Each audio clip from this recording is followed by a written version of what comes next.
Hola a todos, bienvenidos a este nuevo recorrido. Hoy nos vamos a meter de lleno en 4 décadas de historia sociopolítica de un país, pero lo vamos a hacer a través de una lente muy particular, sumamente áspera y de alto contraste, su música underground. Vamos a ver cómo el ruido se convierte literalmente en historia viva.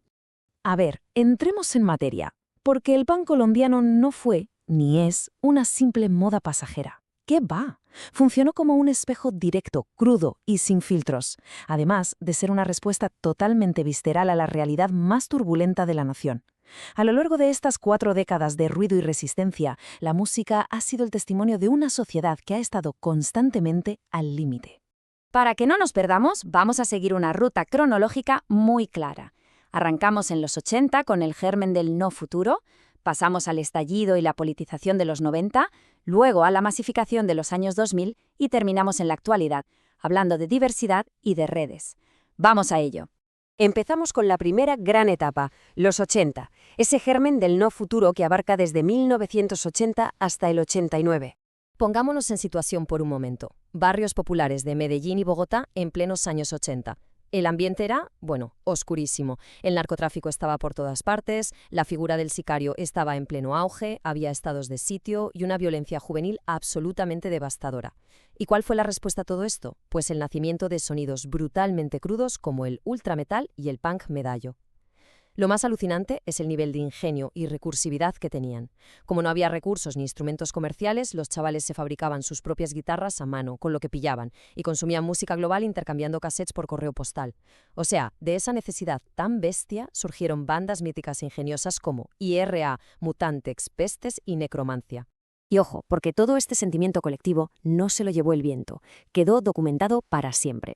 Si queremos entender de verdad esta época, el hito audiovisual indiscutible es la película Rodrigo de No Futuro.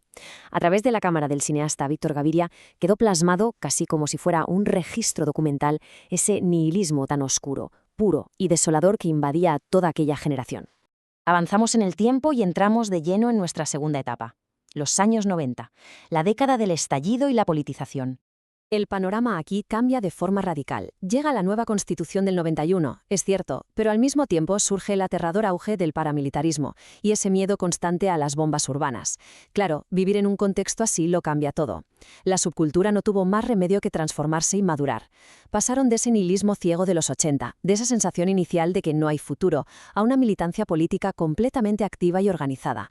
Las condiciones sociales forzaron esta madurez y la música pasó a ser una plataforma real para la resistencia.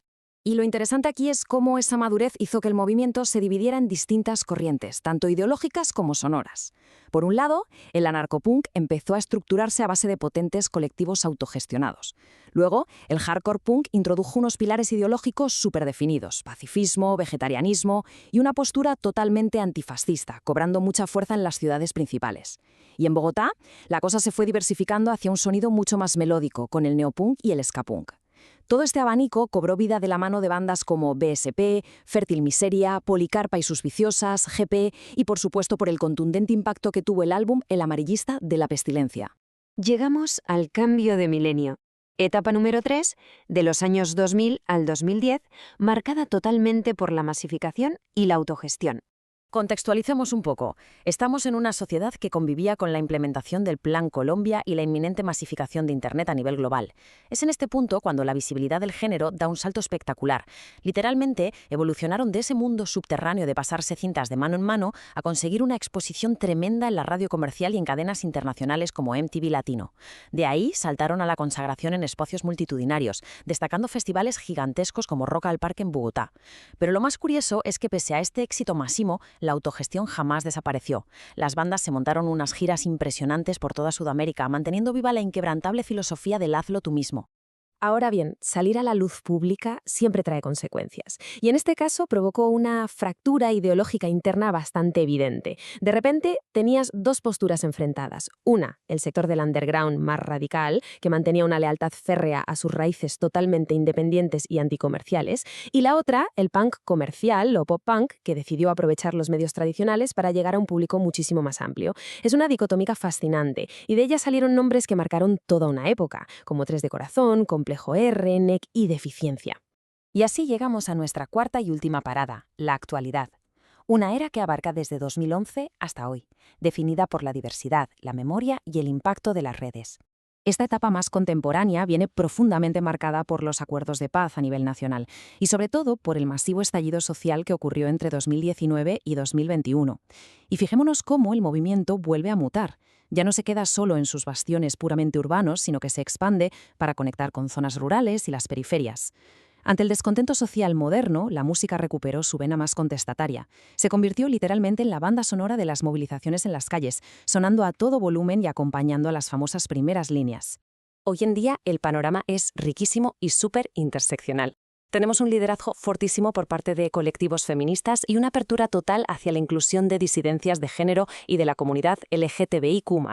Y tiene contrastes muy románticos. Por un lado, las bandas integran las herramientas digitales y el streaming en su día a día, pero a la vez hay un esfuerzo precioso por rescatar la memoria histórica lanzando discos en formato vinilo. Musicalmente se está experimentando a tope con horizontes frescos como el post-punk, el synth-punk y el noise. Toda esta energía vibrante la mueven ahora mismo grupazos como Los Suciox, Triple H's, Chite, Muro y Fin del Mundo. Sin olvidar que la influencia de clásicos internacionales como Ratos de Porao sigue estando ahí, más presente que nunca. Para cerrar este recorrido, merece la pena plantear una pregunta para reflexionar. ¿Cómo preservan verdaderamente nuestras subculturas la memoria histórica? A lo largo de esta exploración, hemos visto una historia que empezó fabricando guitarras de la nada en la época más violenta del no futuro, que se transformó en resistencia política organizada, que saltó a la televisión internacional y que ha desembocado en el activismo diverso y digital que tenemos hoy. Es increíble. Todo esto nos demuestra que eso que muchas veces se clasifica simplemente como un ruido underground puede ser en realidad el documento histórico más sincero y resiliente de toda una sociedad. Así que ahí queda la invitación a escuchar esas voces que siempre han estado ahí narrando la historia desde el otro lado. Ha sido un auténtico placer compartir esta exploración con todos nosotros. ¡Hasta la próxima!